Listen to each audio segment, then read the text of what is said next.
So, hot on the heels of an AC/DC top 10, we now have Guns N' Roses who stepped in, Axel, to sing for AC/DC. So, this again is another one that was scheduled and homework was handed out and I never did shit. But I put it all together so we can record. Well done. Well, yeah, you've done your part. You've definitely done your part. Yeah. And I can look at the Spotify stuff, so I'm good at that. Yeah. Alrighty, so Guns N' Roses. Guns N' Roses. So this is a strange thing to say, but there are some bands that I can listen to, I can like, and I can appreciate the songs and everything else, but I won't necessarily get an emotional attachment to a song. I don't have emotional attachments to any AC/DC songs. I can love them. I can think they're the greatest thing since sliced bread. I totally agree. Like, Thunderstruck is an amped up song. I can listen to that. I can get totally into it and everything else. But there isn't one of those songs that like was pertinent to a point in my life where it is thematic. There are some Guns N' Roses songs that when I was hearing them for the first time, they imprinted upon me. The emotional state that I was in, it just attached. I don't have that with any AC/DC songs, but I do with Guns N' Roses. And not every band, but Guns N' Roses is one of those. And I think their songs are like that. And I couldn't agree more. I'm on the same boat as you with that. Like,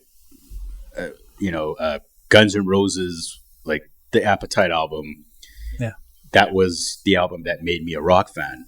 So, there's a special like connection with that band for that reason. Mm-hmm. Yeah. It was, I just still remember my mind being blown when I first heard them. And I was like, I don't know what grade I was in, but I remember thinking, this is my band. This was 87? I think it came out in 86.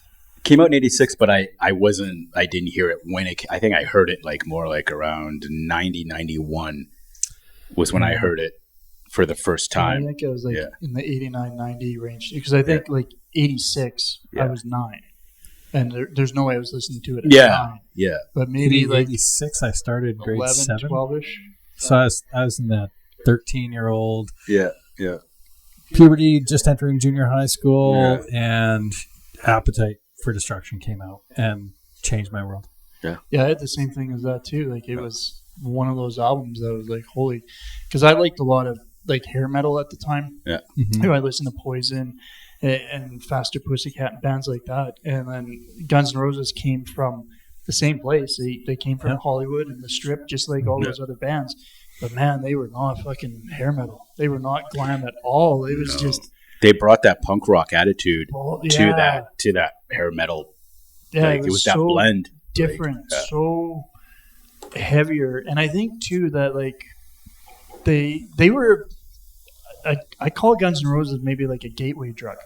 As like they were much heavier than a lot of the hair metal and stuff that was popular at the time. But they weren't like Slayer heavy. So there was not everybody was scared of them. Like it's Slayer's a different level that a lot of rock fans don't like Slayer. Metal fans like them, but rock fans don't. Yeah. But all rock fans like Guns N' Roses. So it was like just heavy enough to be tough and everything, but not too heavy that scared the shit out of them. Mm-hmm. I loved them. I thought Welcome to the Jungle song is awesome. That's what it was for me too. Welcome to the Jungle. I heard that first time and like, holy shit! Like, do you know where you are? It's like, no, not anymore. I don't. But like, let's fucking go on this trip. And the first time I heard it, wait, I'm gonna die. And the first time I heard the song, it was on the video. I saw the video. Yeah, so much music. Yeah. So I also had the visuals to go with it, like Slash with the top hat. Too, and it was so it wasn't just hearing it; you were seeing it. And you're like, these are the coolest dude. Like these guys are badass. Like it was, all of that. Yeah, that whole like, holy shit, what is this? Yeah, and like you said, like this is my band. Yeah, and I felt the same way. It was like, yep. This is my music. Yep. And at that time in my life where like bands are coming in and out and trying to figure it out, like what is your musical identity at that time? And it was like, Guns N' Roses is definitely one of those bands that helped guarantee that my identity is fucking rock and roll. Yeah, like, and I mean, it wasn't an identity so much for me because I like so many different genres. Like at that time, I was just as big into like punk rock, metal, and everything. but it was different for the kind of music it like, because you were seeing all the hair metal bands, right? And then these guys came out, and it was a whole new different kind of hair metal, like I said, with that punk rock attitude, and I was like, okay, now I'm definitely paying attention to rock and like to this, like, you know what I mean? Well, and then I saw that video. After that, it was like all my school binders had like GNR, like script, you know, like the T-shirt, GNFNR, like.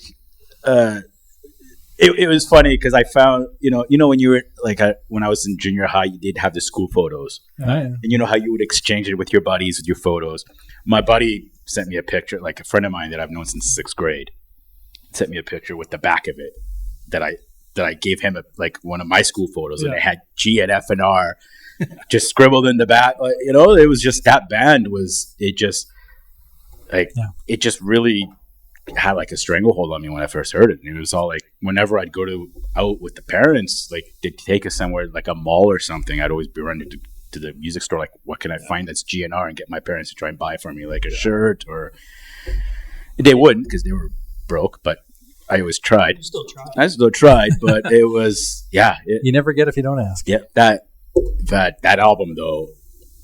Well, that album, they changed everything for music at that time too, and just exploded, and such a huge shift. If I asked you what AC/DC album came out around 1987, because I can basically say I know exactly what year it was because I was in grade 7. Right? Yeah. So if I asked you what AC/DC album came out at that point in time, since we just talked AC/DC, what album? For 87? Like maybe Flick of the Switch or something? Yeah, something like that. Wasn't that around the Power? No, that wasn't Power H. That was earlier. That was 70. When did the movie with Gene Simmons come out? Because that was the Who Made Who album. That was 85? I don't know what the years. I have to check, but I don't know. Yeah, Who Made Who might have been right around that time too. Yeah. Mm-hmm. Google it. We're on a totally different conversation. Yeah. But my point is that we can pinpoint the time. We can pinpoint the age. We can pinpoint all these things. Yeah. And I could literally just go through every single song in Appetite for Destruction. And it's one of those few albums, and there's not many of them. I could probably count them on one hand. Yeah. That every single song was one that I liked and would listen to. Yeah. I mean, in the day of tapes or CDs, you know, when CDs were first coming out, you could just instantly skip. And you didn't have to not scan through it like a tape. Yeah. I never skipped any. I mean, the only other band that I would think around that time that was putting out that kind of music, like that glam metal with a punk rock attitude, is probably Motley Crue, with their first 2 albums, right? Like Live Wire. Maybe Girls Goes Girls about that point. Yeah, I would say more the first 2, like their first album and then Shout at the Devil. Maybe not so much Shout at the Devil. Motley Crue is pre-Guns. Yeah. But I think Dr. Feelgood was like in 89, so that's only 2 years after. That's true. But like I'm thinking, Pain might have been right around that time. Like Girls and was it Livewire? I'm thinking Livewire is the comparison, but that was way earlier. That was way earlier. Way earlier. Yeah, that's true. But I think too, I think Motley Crue toned it down. Yeah. Yes. And Guns N' Roses turned it up. Yes. Right? But that first Motley Crue album, I would say it's like... It definitely fits in that. But Dr. Feelgood is a lot prettier. Yeah. You know, I love Dr. Feelgood. That's a great album. Yeah, we can't... You can't really say Kickstart My Heart was a toned down version of anything. That was pretty up there. That's a pretty iconic song for the year for me. Oh yeah, but it wasn't as rough and raw as their previous stuff. That's what I mean by the toned down. Yeah. Right. Like the Live Wire, I think, was just as raw as anything from Appetite. Yeah. Right. Like that's Mm-hmm. Yeah, for sure. Yeah. So we're here for a reason, guys. All right, let's do this. Do anything. Are we doing the best or personal favorites here? We'll do the best again. Best. Okay. And then go personals after that. So for number 10, for what I picked, I went off the Lies album, and a song that I love to play. And when I first heard it, it always made me laugh just because the lyrics were so crazy. It was like, how are they singing about this? And it made me laugh, and I love the song, and it's a catchy tune. And Used to Love Her is my number 10. But I had to leave her. It's a great song. Yeah, she bitched so much. Yeah. Drove me nuts.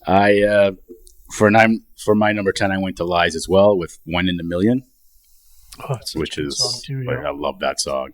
And I was going back and forth between those two. I was too, because I was like, used to love her. I prefer One in a Million by a little bit, but not a whole lot. It's pretty close, but yeah, for sure. Yeah, and for me, once again, no homework, so I'm going to fill this in on the fly. I've got the Spotify list right in front of me. I'm going to try and actually put stuff in outside of that, but obviously there's going to be some overlap. I have a hard time looking past the Illusions albums and Appetite for Destruction, because they were the ones that really imprinted upon me. I mean, typically the music that hits you the hardest, that imprints the hardest, is generally somewhere between like 11, 12, 13 of age up to about 18, 19, 20. Anything earlier than that doesn't necessarily hit you as hard as what hits you as soon as puberty kicks in and you start getting all the hormonal changes and you're trying to find yourself and everything else. Music starts to imprint and really hit you very hard. And Appetite for Destruction was at the very start of that for me. Yeah, so I have a hard time looking to anything else. And the Illusions albums came towards the end of that. Like, I was just graduating high school when those came out. And so, I mean, we're literally talking 13 through 18. And so those three albums are like I have a very hard time putting together a top 10 list throughout those three albums because of that. I mean, I would literally put every single song for Appetite Destruction top 10 right away, done, and call it a day and be happy with it. Until you start looking at like of course when the Terminator 2 movie came out, you know, I mean, what do you do, right? Yeah. So, let me think.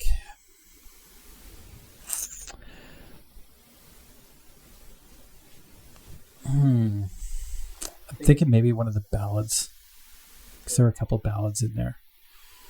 Like maybe Don't Cry would probably be in my 10. I like some of the more driving stuff. Choice, yeah.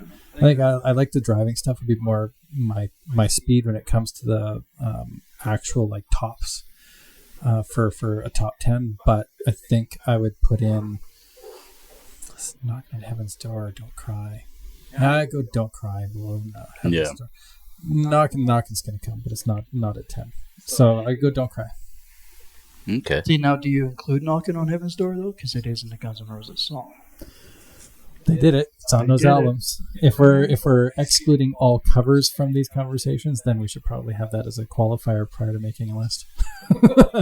I did. I would. Yeah. That's just me. I've got Don't Cry at number 9. But come to think of it, I would prefer to switch that to 10 and put One in a Million, because I like One in a Million more than Don't Cry. So I would, I would switch those two. Gonna flip it. I'm gonna flip it and go number 10, Don't Cry, and then One in a Million, move it up once. And I, at the time, like, Don't Cry to me now it's whatever. I skip it. It's no big deal. But at the time when it came out, I loved it. Oh man, that song! Like, I remember being at like little house parties when we were younger, and like Don't Cry would come on. You get to like slow dance with the girl you had a crush on, or hold her hand, just barely sneaking your hand down. You get like the hoping top she's of not the going to grab your hand and move it up.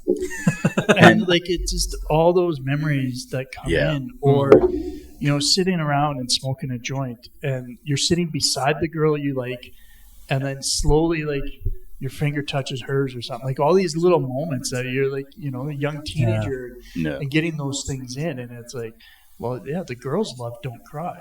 Yeah. So you got to do that. And of course I got to learn how to play that on guitar, because like the girls like that. So, and it's fucking hard to play on guitar. Yeah. And it was so cool also to see Shannon Hoon in the song, in the video, which I was a huge fan of. Like, I think like Guns N' Roses had a lot of input in memories of me with girls for the first time, like holding hands or kissing or any of those school dances. Back when they were actual school dances. Yeah, man, I remember the school dances. Yeah. Okay, you don't have kids. No. And yours is too young for school dances. And I can tell you right now, school dances when mine's old enough. Do you know what happens for school dances? I'll fucking throw you. No. I don't want to know.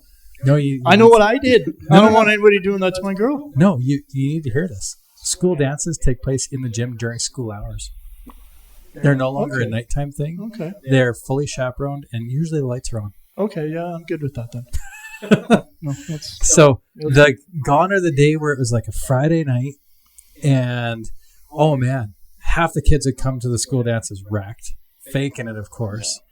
And you know, it was if you didn't show up with a girlfriend, you potentially left with one. Yep. And if you did show up with a girlfriend, you potentially left with a new one. Yep. And yeah, totally different, the landscape. So my 16-year-old, he's in grade 11 right now.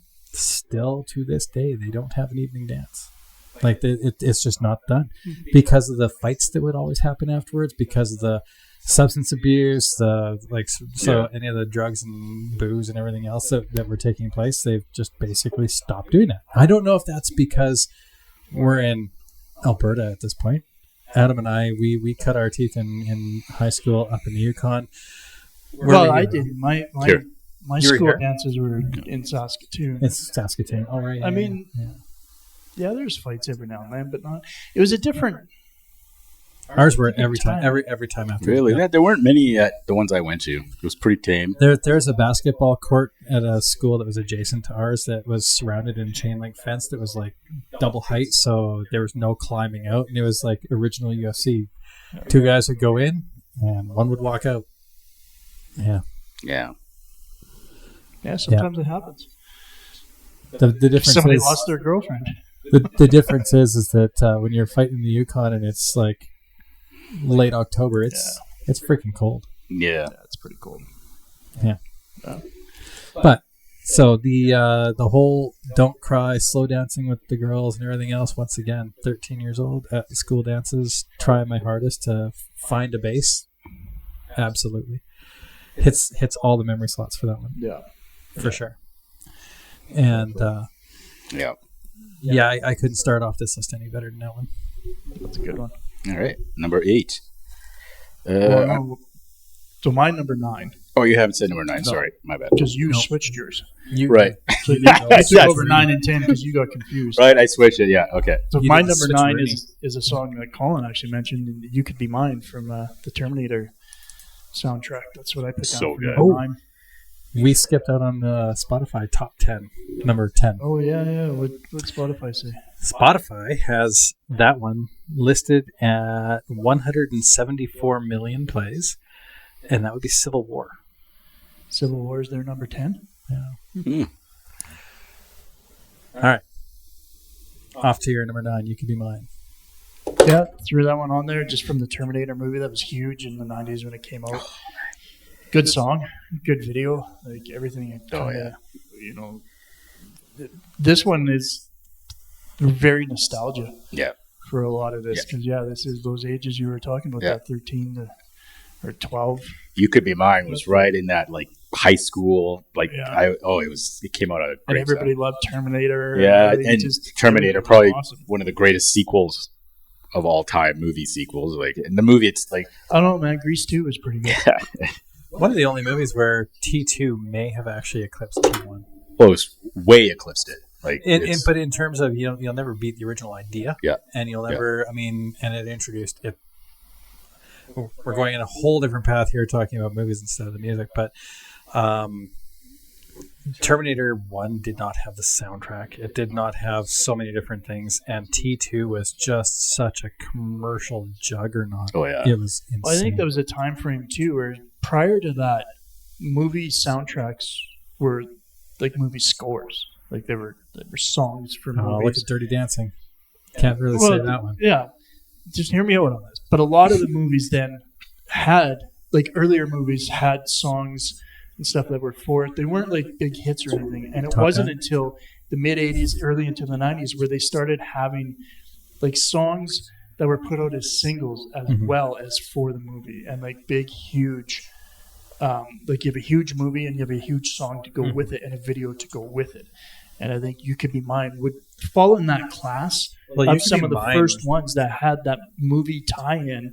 Yeah. And the crossover on radio that was just as big. Well, the actual music video for You Could Be Mine was all Terminator 2 stuff. Yeah, it was like a trailer for the movie. Yeah. You Could Be Mine. When I think of You Could Be Mine, the memory that comes to mind is me waiting by the VCR, waiting for the video about to start so I could record it. Yeah. Because at that time, the video was like such a huge thing, right? And, well, I mean, if you think about like Top Gun, for instance, lots of iconic songs. It was very definitely, I mean, Danger Zone was not written for the movie, and it was very much, super popularized by the movie.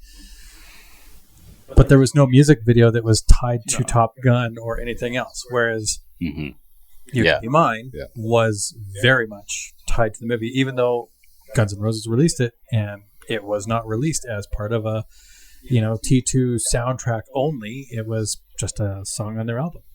Yeah. So, it was kind of a bit of a hybrid one. Yeah. But Spotify agrees with you. It is number 9 on the Spotify list with 169 million plays. Once again, I'd love to get the metric for when they started the counter. Is it from when the artists put their catalog in availability? Is it in the last month, for all I know? I have no clue. I have no clue. I would like to actually look into that just so I could have that information, but I'm not going to be doing that midway through this day. No. Not unless you guys really want to be bored and sit around for a while I press pause on everything. No. Number 8. Number 8, I'm going with Paradise City. I don't like that song. You don't like Paradise City? No, actually, I can't say I never did, because when I was young and that song came out, I liked it. But over the years, I've liked it less and less, to the point now where it's the one track on the album I skip every time. But the grass is green and the girls are pretty. I know. But what's wrong? But I had to put it in this list because it is one of their biggest hits, so it has to be in there. But I almost contemplated putting that as number 10, but I was like, no, I'm just showing my bias there, so I'll move it up a couple of spots. You know. But number 8. I did it. It's on there. It's out of the way. Yeah. Yeah. I don't know. The lyrics are just kind of dumb to me. Like, the lyrics are dumb, but the drum beat is really good. Yeah. I mean, the it's guitar not, riff is really good to it. The music is good to it. It's not one of those songs where I'm like, this fucking sucks, turn this off, I fucking hate it. Nothing like that. But it's just, like, I've heard it so many times over the years that if I never hear that song again for the rest of my life, I'm perfectly fine with that. And I've got a totally different tie to that song because I'm also a big fan of computer racing games. And one of the games and the series is Burnout. And there was a version of Burnout, which was Burnout Paradise City, and it featured Guns N' Roses as their soundtrack. Oh, really? Yeah. And all the title intro and everything else was Paradise City. And I mean, you're racing around Paradise City, wrecking up cars and doing all this. It was drilled in my head repeatedly. Yeah. So my attachment to that song is a lot higher than yours, obviously. Yeah. That's fair. I mean, I know it's an unpopular opinion. Like, I'm going to be in the minority when I say I don't like it. I know most people do. Yeah. They like it. And I understand why. It's catchy. It's, but it's a fun song. Just not my thing. Fair enough. But it is a giant hit of theirs, so it has to be in the best of 10, top 10. So I'm surprised you would put that below a song that you like Don't Cry. Because I feel like it was bigger than Don't Cry, though. But it won't be on his favorite list. No. So this is where defining the list type prior to starting the whole thing is an important aspect of it. Yeah. So what about you, Adam? For me, my number 8 is Don't Cry. That's Don't where I put that one. Yep. Same thing, like the ballads that they had. It definitely is up there in the top 3. They always did an awesome job with ballads. Yeah. I don't think they have one bad ballad. I think that's because of Axl. It's his voice really suits it. Yeah, his voice suits it. The music, like the guys in the band pull it off so well too. Like it's yeah. Well, I mean, Slash was able to be a really good counterpoint to Axl's lyrics with his guitar. I mean, you could almost like have him playing the lyric while Axl sings the lyric and just do one and the next and the next continuously, and you wouldn't pick a preference because they both match up quite well. Yeah. So it's it's crazy. Spotify has Live and Let Die as number 8. Oh, I hate that one. Do you? I don't like that song from anybody. Like, it's just a song I don't like. Yeah. Yeah.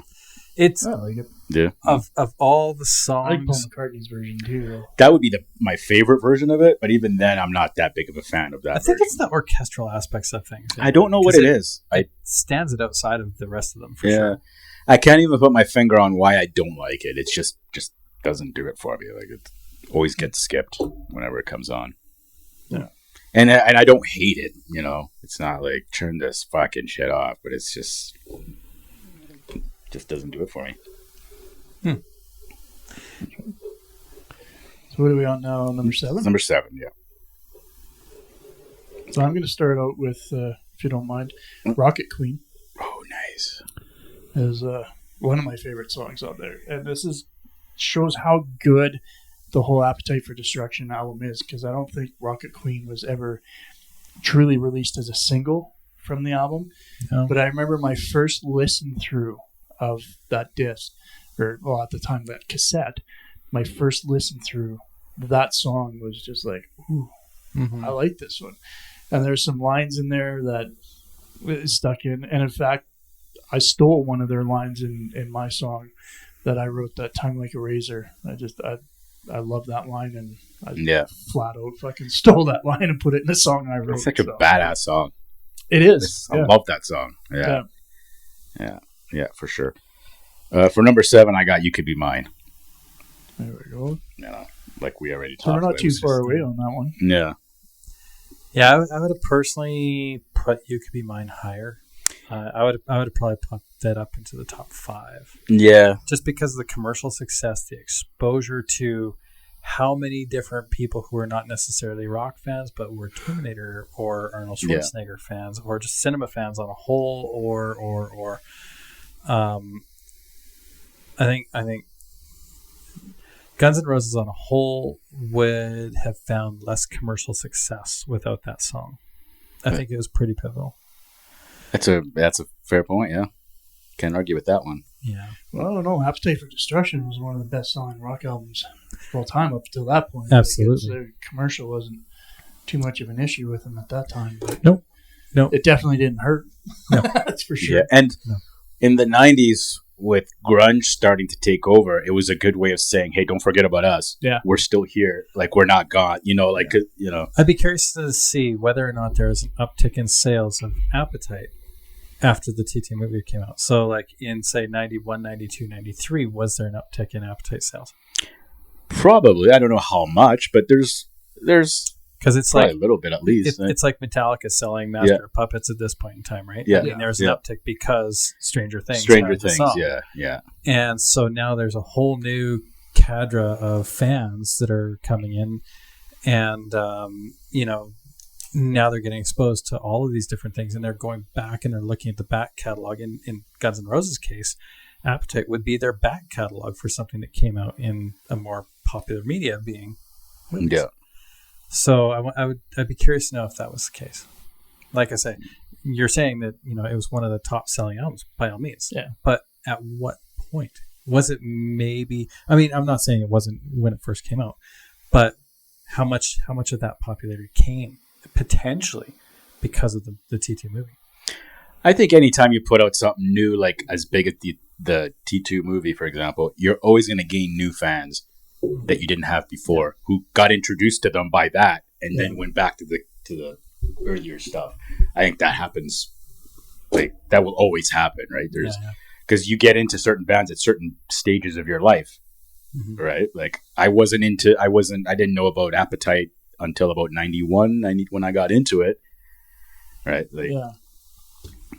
Well, and there is lots of times where you get into something and then you find out there's previous. Yeah. So you go back and it does make sense. Yeah. There could be something there.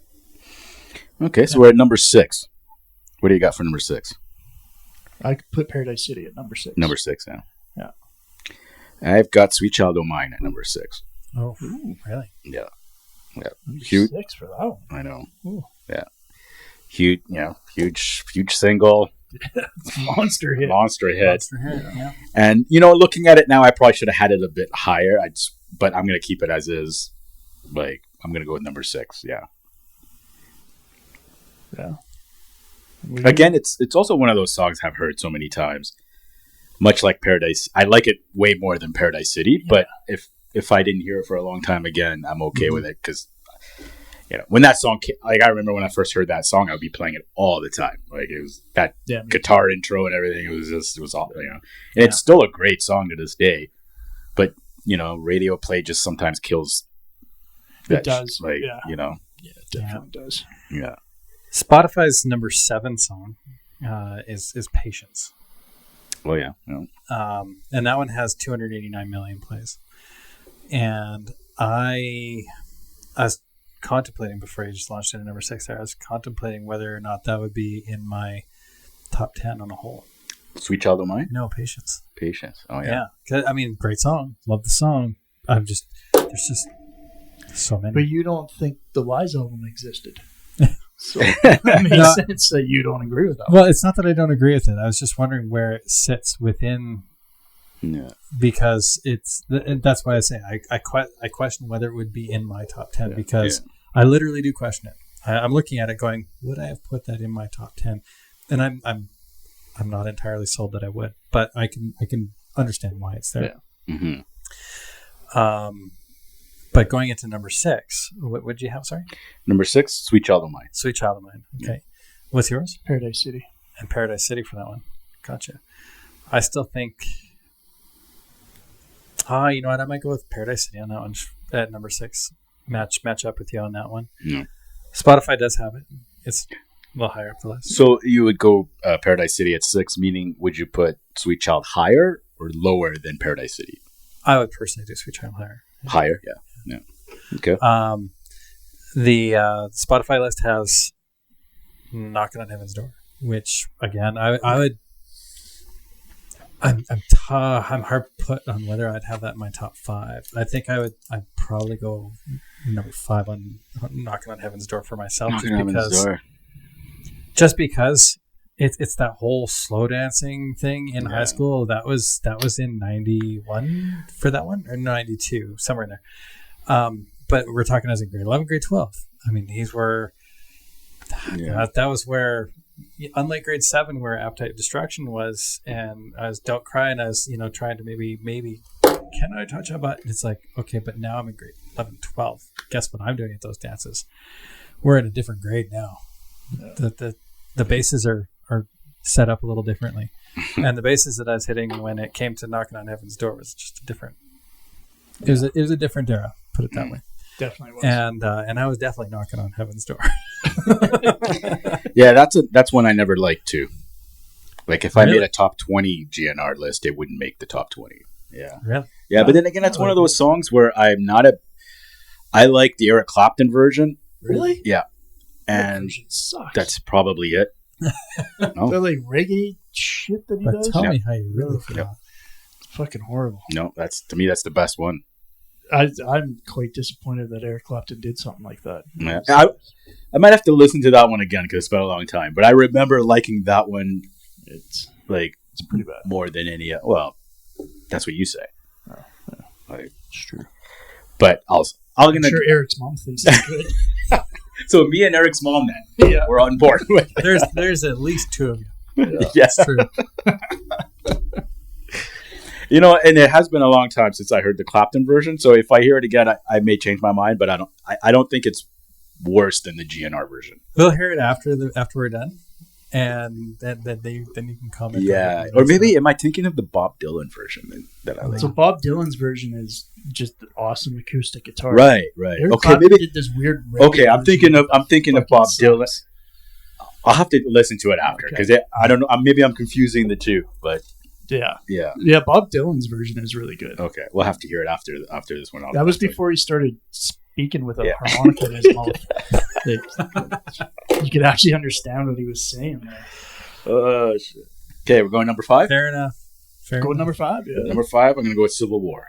Nice. Yeah. Civil War hits your number 5. I like. Yeah, I know Spotify had that way down below, but I'm number 10, putting it at 5. Okay. Yeah. Civil War didn't even get on my best of list, but Mr. Brownstone is number 5 on mine. Brownstone is so good. A lot of your best of are in my favorite. Yeah. But yeah. Okay, so I can tell you flat out from being around in 97 when this was like hitting and going and everything else, Mr. Brownstone amongst all of my peers was one of the more popular songs. It's a great song. Probably more so than any other song on Appetite. And Was it had that big, song not been about heroin, I think it would have got way more radio play. Radio play and airtime. But the radio stations couldn't play it. Yeah. So then, was it one of their biggest, best? It's fucking awesome, man. Okay, fair enough. In terms of what people like versus what people have, I mean, when it comes right down to it, repetition creates familiarity, which creates popularity, right? Yeah. So if you have a song that can be on the radio and people get more familiar with it and more people get exposed to it, you're going to create something. Yeah. Where, much like what Adam is saying, is that song didn't really get a lot of airplay. But in the day when the album came out and we were listening to it, if people were going to be quoting it or singing songs from it, that was one of the songs. Yeah. Oh, it was a unique song amongst all the songs. And a killer drum fill.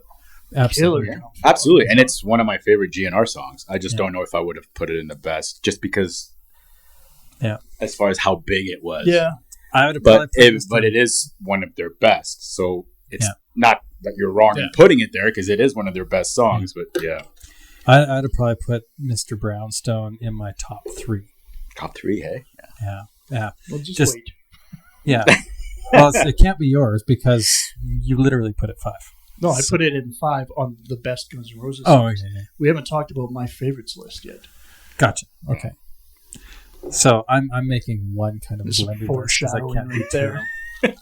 So, that's because you didn't do your homework. True enough. Well, we already know that Spotify did "Don't Cry" as number 5 at 415 million plays. So number 4, that's where I put "Patience" on my list. It was a huge hit for the band. Mm-hmm. Definitely their best ballad, and at that time, I think one of the better ballads that it came out. Like on, Much Music, watching all the Power Hours and stuff. Mm-hmm. It was one of the few ballads that got play on the Power Hour. Yeah, and I remember noticing that like there's lots of other good ballads out there, but they didn't get played on that. No. And if the lovely Erica M played a song. I instantly loved it because I loved her. Imagine if she listens to this. Erica, if you're listening, you're still hot. Yeah. Number 4, Patience. Greatest, their best ballad, I think, by far. Yeah. Maybe not their biggest, but their best, I think. Yeah. Number 4, that's one that I'm very confident putting at 4. Yeah. Yep. Me, like I said, with Patience, I'd be questioning it on the top 10 on a whole just because of my attachment to the 3 albums. Yeah. But, Number 4 on the Spotify list is, again, another fantastic song and probably one that I would put in the top 4 as well. And that's November Rain. Yeah. Speaking of ballads. Yeah. November Rain at 755. We go from Knocking on Heaven's Door at 558 million plays to November Rain at 4 at 755 million plays. Well, I'll just jump in right now and move ahead quickly because it ties in. I have November Rain as my number 3. Me too. I have it right above Patience which is why I said Patience is their best, but not their biggest ballad because November Rain, I don't think you could top that as. And you go with November Rain as a whole, like it's almost like 2 songs in one, right? You have 2 very distinct solos, which are badass solos on their own. You have the music video for it, Slash playing, and them driving that fucking car off the cliff. The wedding. Epic video, man. Him getting on top of the piano to play the guitar, and then the Mustang when he's driving, and then that scene where he walks out and suddenly the church is so tiny in the back, and he's walking just out the to church to play the fucking badass guitar. Everything about that video was like 90s. It was awesome. Yeah. Well, and at that point in time, and this is kind of a little bit of a funny thing because you guys were pretty young when music videos really first started coming out. Yeah. Right. So. We weren't an OG like you there, Gramps. Well, I was still pretty young too, but just that few years older, my perceptions of what was there, right? The amount of change that happened in music videos from 84 to like 91, 92, we're talking like 7-8 years, was so crazy. Like so crazy. It's like night and day. It's almost like watching amateur home video versus watching a theatrical production. Mm-hmm. Like Guns N' Roses tipped the scale on video production when it came to like Use Your Illusions 1 and 2. Yeah. Their music videos are crazy. They didn't make music videos. They made movies. Yeah. And like they legitimately the movies were telling, or the videos were telling a story separate to the song. It wasn't even necessarily the same as the song. Yeah. But yeah, they were just, it was a different level of production. They stepped it up. November Rain, Don't Cry, and Estranged. Yeah. Were all supposed to be a trilogy of these music videos. Yeah. And Axl breaking up with, was it Aaron Everly? Is that who he was dating, or was it the other chick? Couldn't tell. No, it was the model Stephanie Seymour that was in the videos. She's not in Estranged, but she was supposed to be, and it was supposed to be this trilogy of those 3 songs and those 3 videos together. Mm-hmm. But they had split up, so then instead in Estranged, Axl just goes swimming with dolphins for some reason. Speaking of which, we're gonna have to have a discussion about the hottest women of music videos, and Tommy Katane and the Cherry Pie Chick.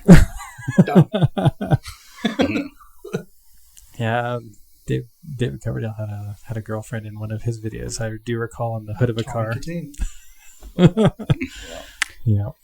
So we got that. What's your? We're on number 2. Well, you're number 3. What is your number 3? Oh, you both have November Rain. Oh, yeah, you did November Rain. So number 2. But Spotify popped in Paradise City at number 3. Did they? Yeah, I'm not surprised. That's a huge hit. Like it's. And I'm not saying Spotify popped it in there. General consensus on Spotify popped it in there. Yeah. And jumped that one up to 868 million plays. Yeah. You know what? While we're talking about Estranged, that's my number 2. Is it? Yeah. And I was really torn between Estranged and Out to Get Me as my number 2 because I love both those songs. Those are both good songs. Good songs, but I went with Estranged. And the video was awesome, even with Axl swimming with dolphins for whatever reason. But like, you ever thought about that? That's what I said. No, I never really. He does swim with fucking dolphins. Like, yeah, so Estranged. I'm gonna go. Let's just for perspective. If Spotify were 15 years old, which it's not, okay. Right? So I'd love to sit down and actually do some calculations. If Guns N' Roses had been a part of Spotify, tracking how many times a song has been played on and on since the inception of Spotify, and if Spotify was 15 years old, just for perspective, 868 million plays on Paradise City, 365 days a year, 15 years, that would be 158,566 plays per day, every day. To hit 868 million plays. For perspective. How's that for perspective? This isn't a math podcast. What did you have? Turned into one. What did you have at number 2? At number 2, I got Sweet Child of Mine. Right. Okay. For my number 2. Sweet Child. Yeah, that's. And I mean, for all the things, it was a huge hit for him. And absolutely. Yeah. We've already discussed. And you put Sweet Child of Mine way down. I did. I had it at number 6. Number 6. Okay. Yeah, I mean, it was between that and Civil War. It could have gone 5 or 6. Those 2 in that slot. So but yeah, I went with number 6. So what's your number 2? My number 2 was Estranged. Estranged. Yeah. Good tune. Yeah. Would not make my top 10. I probably wouldn't make a lot of people's top 10. Yeah. No. So why did it make your top 10? Why? Yeah. I just love the song. So this is a personal like then. Yeah, I thought we were supposed to be doing a different list this time. Yeah, you know what? That one probably could have gone on the. But I mean, you're right. It was probably not a huge hit or anything, but it was part of that trilogy. Yeah. So I'm using that as an excuse to have for why it's in there. It was important because. Yeah. I mean, you know what? Look, it's definitely the T3. Look, I'm gonna be honest. You were a little stoned when you did this? No, I realized I only had 9 and had to think of one to put in there because I had the numbers didn't line up with the things. I was like, wait a minute, there's only 9 in there. So I was like, what's another song I really love that's not on your Estranged? Yeah, so I'm going to go with that one. And it's a great tune. Again, that was me covering up a fuck up. There aren't many Guns N' Roses songs that I would actually truly say I don't like. But Estranged is on my personal favorite list for sure. Okay. Yeah. So what's your number one? I think I saw it. Welcome to the Jungle. Like that's my number one. And Welcome to the Jungle will be my number one too, but it's not on Spotify. Yeah. New Sweet Child of Mine is number 1 on Spotify, with Welcome to the Jungle wrapping out number 2. And number 2, with a very respectable 918.6 million plays. And Sweet Child of Mine, absolutely mopping the floor with the entire list at 1.449 billion. Jeez. I'm not surprised. So if there is a doubt as to who thinks what, the general public has spoken quite loudly. That's half again as much as Welcome to the Jungle. Like, it's a great song. Yeah. Not number fucking 6, I'll tell you. The reason why I put Welcome to the Jungle on here, number 1 for me, looking at what all these songs did for Guns N' Roses, that's the opening of Appetite for Destruction. Yeah. That is almost everybody's initial contact with Guns N' Roses. Yeah. The opening riff, the drum work in there, the guitar work in there, the Axl screaming, "Do you know where you are?" Like everything with it. It tells you within the first 30 seconds of that song, like shit's about to change. Your whole world is going to change right now. It's their signature song. And it's going to change for the better. Yeah. Yeah. Yeah. It's the ones, much like Thunderstruck with AC/DC. Yeah. You think of that one. When you think about it, our worlds did change when we heard that song. Yeah. When I put it on and I hit play, I remember being in my room, hit play, and it was just like, huh? Mm-hmm. But I just stopped and was like, whoa. Yeah. What? Wait a minute. What the fuck is this? So what brought Guns N' Roses into your world? I mean, it sounds like a random buy at the record store that you happened to go home. Oh, so it literally was a random buy at the record store. Well, it wasn't a random buy at the record store. Like, it was already big there. Like, she knew it was one of the bigger ones. But for you. Oh, okay. Yeah. Okay. And I think because I had seen Guns N' Roses, I used to read this magazine called Rip, which is one of the best heavy metal magazines that was ever made. It was awesome. And I remember seeing them on there all the time. And hearing some stuff on Much Music here and there, but not a lot. And obviously no internet back then, so we couldn't just look stuff up and whatnot. It has changed the world. I was saying, I wanted this. And having my aunt buy me that cassette and putting it on and just being totally blown away. Yeah. Blown away by it. Yeah. And for me, it was just the video came on. I watched the video. And it was like, holy shit. Yeah, I think I caught it right before the mass video aspect of it. It was right around in that same time. I do know that I heard the music on that cassette was more memorable in my brain than seeing it on Much Music. It was definitely the cassette first. But I was aware of who they were. Yeah. I'd seen their pictures and stuff. And I seeing Slash with the top hat. I was like, these guys just look cool. And back then, that's how you based what your music listening was did it look cool? Because that's all we had to go on. We didn't have samplers. We didn't have anything. Not a lot of stuff was on the radio. You had to look at the album covers or the pictures of the band. And those guys look cool. And the funniest part is the album cover for that one made it look a lot heavier than it was. I mean, it was heavy, but it wasn't heavy. Yeah. It wasn't, I mean, the cross with the skulls and everything else, it wasn't, I don't know, the cover kind of didn't represent properly. But it did. But it did. It was a strange mix. It definitely grabbed my attention. But I ran across it because I think 3 or 4 of the songs were played at the first school dance of my grade 7. The DJ who came to play that dance was just right in with it. So yeah. I saw the video first and then literally not walked, but ran to the nearest mall. Sam the Music Man, whatever that. Sam the Record Man. Sam the Record Man. Ran to Sam the Record Man. Where's the Appetite You cassette? think A&B Sound? I mean, come on. A&B Sound would have been the place to buy that. Yeah, fuck A&B Sound. Yeah, that was good. But grab the tape. You went to Eric's. Eric's Home Entertainment Center. Yeah. Grabbed the tape, ran home. No, I would have done a Big K. Big K, yeah, Big K.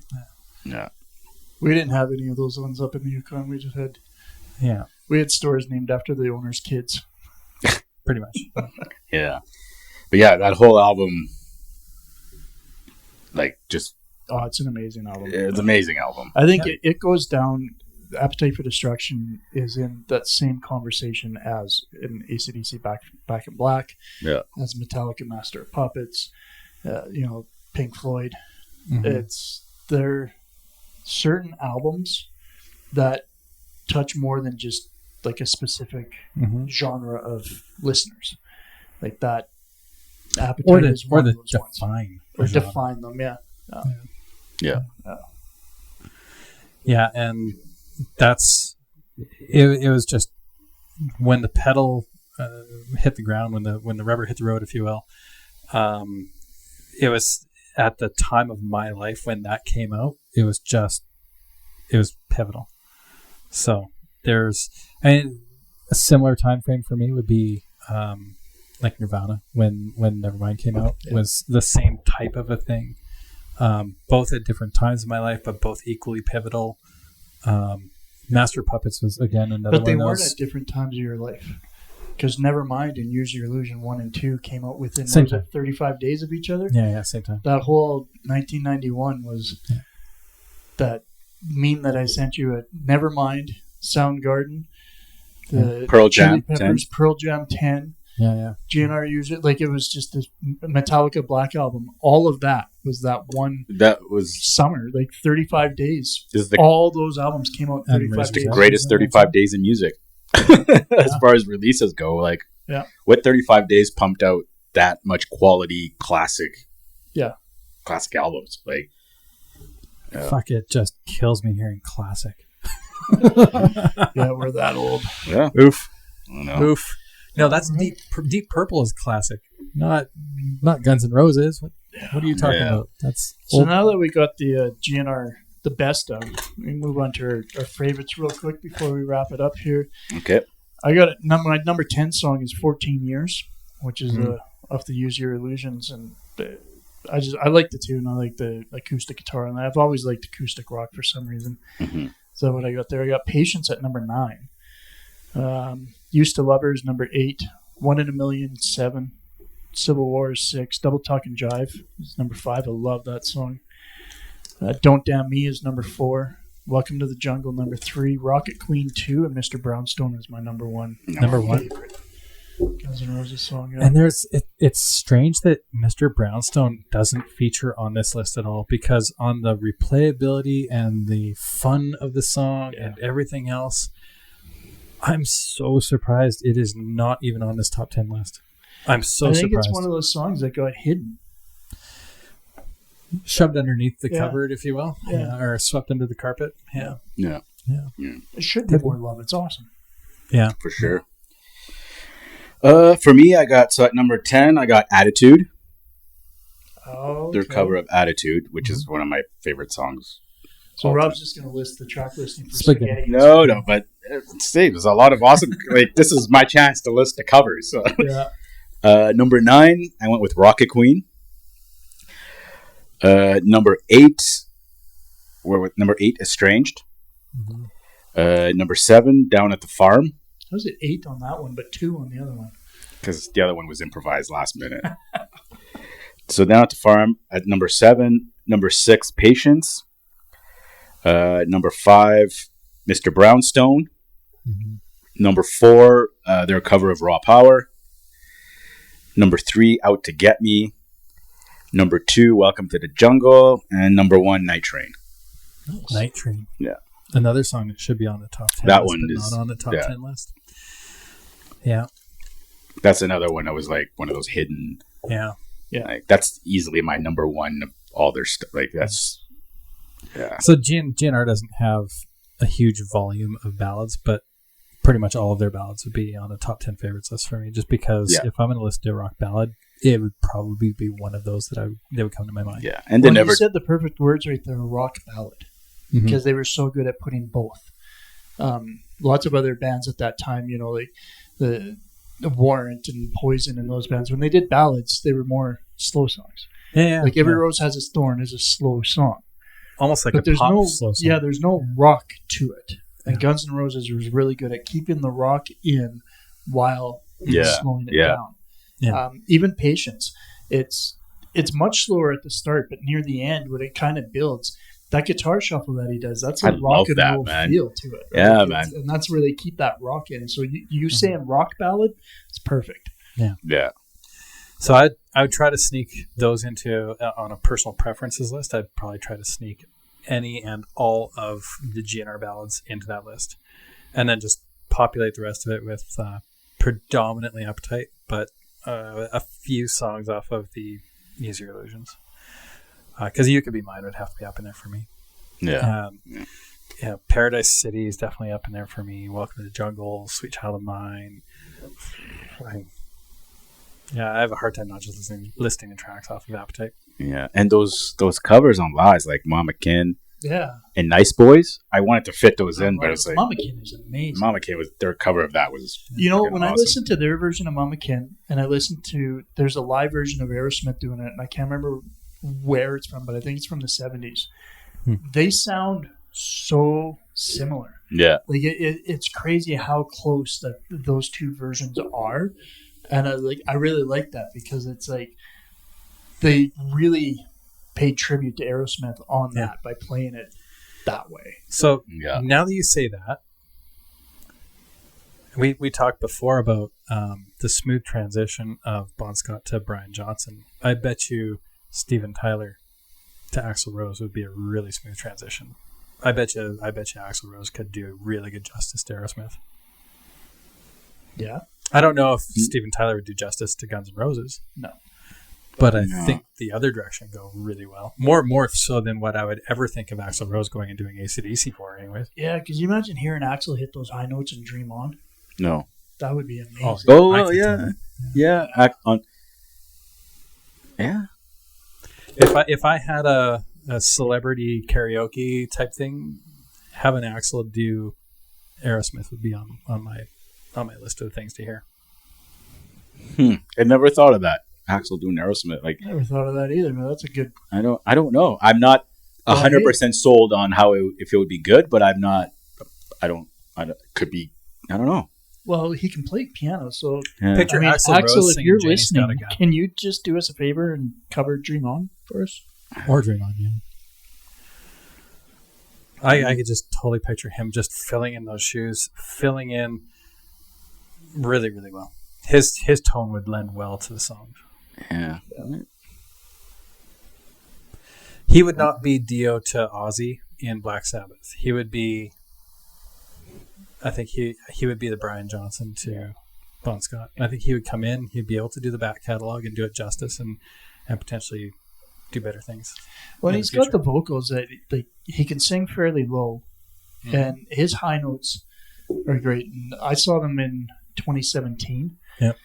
And I'd read some things online that he wasn't able to sing quite as high as he was used to, but I didn't notice that at all. I thought he still killed it there. It was great. One of the only singers that I've suffered any high note problems at all. So. One of the only singers I really heard had massive deterioration was Vince Neil. But Vince Neil was never good live. And in fact, when we went and saw him this past summer, that was the best I'd ever seen Vince Neil. Oh, really? I've never seen him sound better. He still sounds like shit. But I'd never seen him sound less shitty. Yeah. That's probably a better way to put it. He sounded like somebody sprayed him with poopery. Yeah. Vince Neil kind of has that David Lee Roth factor where not a great singer, but a good showman. He was a good front man for that that band, but the singing is, Yeah. And I've been going to Motley Crue concerts for 20 years, and he's never been good. Yeah. And I've gone to one Vince Neil concert, and I ain't getting fucking tricked into that again. Yeah, he's never been good, but was perfect for Motley Crue, for that music, right? Yeah. In the studio, he's great. His voice is awesome there. I don't understand how... Because you get retakes. How is it so... Well, yeah, you get the retakes. And you don't have to sing every song one after the other. You get a break.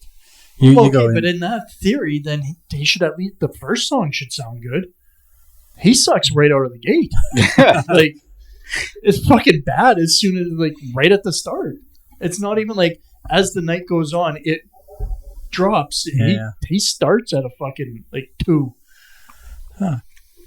I've never seen Motley Crue live. I would cheerfully have gone to see them live. I just never had. They're a great show. Like it is really good, but you just need to know going into it. Vince Neil sings like shit. Like you have to know that. Yeah, and it's not that. There's a lot of other show to it. And like, Well, not to basically just hit the stop on this, but we could keep going in different directions and going down. That wraps up for Guns N' Roses. Yeah, I could keep going on Guns N' Roses. They're, like I said, they're one of the bands that hit me square in the emotions, like hit me right in the feels, if you will. Yeah, and I can literally tell you either what I was doing or what I was going through at the time when the songs were really pertinent for me. There's a few albums and a smattering of songs that hit me like that, but Guns N' Roses has a bigger catalog in that vein than almost anybody else. Yeah. So it was fun doing this. It was fun looking back on there and going through their track history. And like I said, I spent this whole entire week doing nothing but listening to AC/DC and Guns N' Roses. That's all I listened to all week, nothing else. And bringing back all the memories and everything as a kid and school dances and the little mini house parties before like we really started partying hard and all those things that come in and the memories of the album coming out, like all that stuff. It was a lot of fun to do this.